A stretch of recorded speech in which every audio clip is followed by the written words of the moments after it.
Cultism now one red flag, and e carry body join drug abuse and homicide, and we as a people no dey comfortable with the progress wey we don make so far for that direction. As part of efforts to check cultism for the state, Edo State Governor Godwin Obaseki don talk say the State Security Council go meet with heads of tertiary institutions, youth groups, religious bodies, and other stakeholders to find lasting solutions to the problem. Obaseki come talk say generally, when you compare data with wetin don dey go on this year for Edo, you go see say crime don reduce wella as the trend dey go down. E come still talk say na the intervention of the state government dey work, so join the collabo with security agencies for the state. The work by the NDLA is in progress. They haven't finalized, but we were able to glean from the work they've done to date that the sensitization is, ongoing.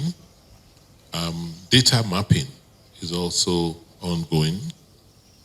We try to help correlate data from other areas, from other crimes, like cultism and armed robbery, to correlate it with the data they are giving to us to make more sense about the issues and incidents of drug-related incidents.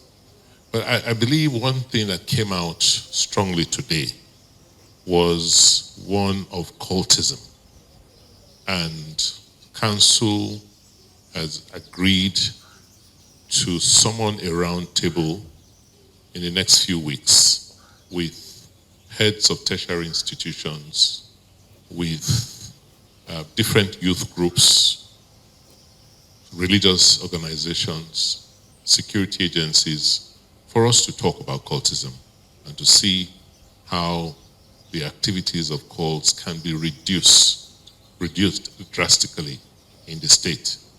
Because from the reports we got, we're not comfortable with the progress that's been made in that direction. So cultism is one red flag, and you know how crimes seem to be linked. Cultism is related to drug abuse and drug use and homicide. So we're dealing with this trio from first having to interact and talking to the most affected groups. We will give you the reports, and it's very detailed, the incidents, where they occurred, and when in fact in analyzing we're able to look at the days of the week where cult activities are highest from the data we have. Generally speaking, when you compare the data with what has been going on this year, if you look at the total number of crimes, total number of, breakdown of the total number, whether it's kidnapping, whether it's armed robbery, you see that the trend is going down, unlike the situation before. So we are glad that our interventions are working, and key to the reduction you are seeing in crime is the collaboration between the security agencies. They all talk to each other.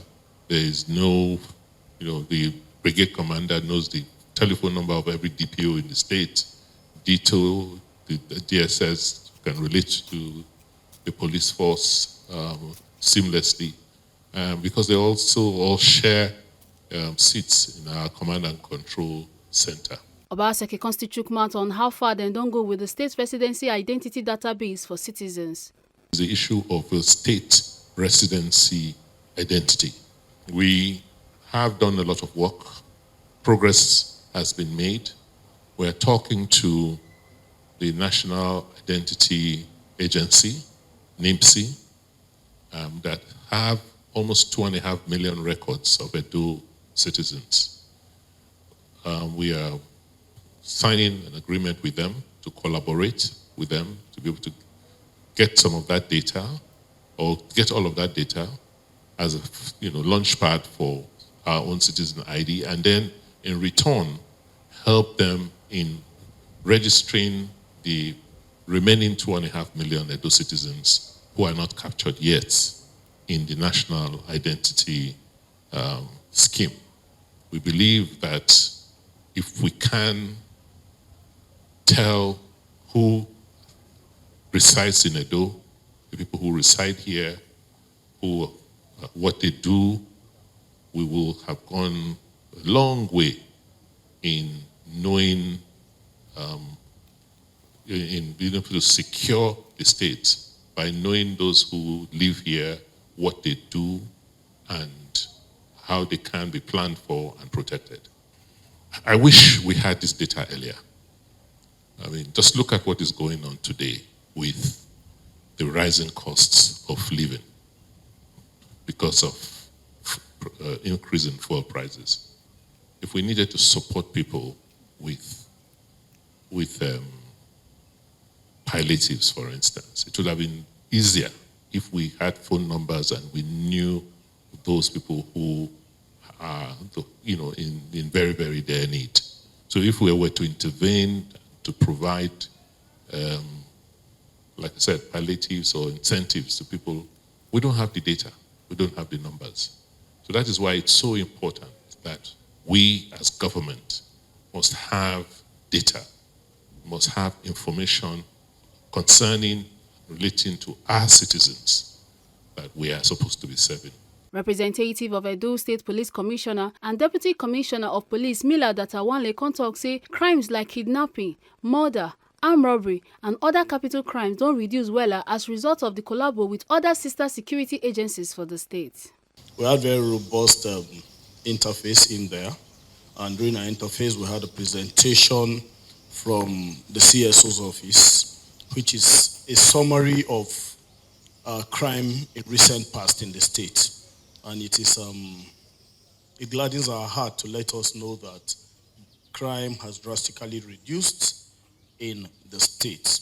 Crimes like kidnapping, herders farmers crisis, murder, cultism, armed robbery have all drastically reduced. As capital crimes,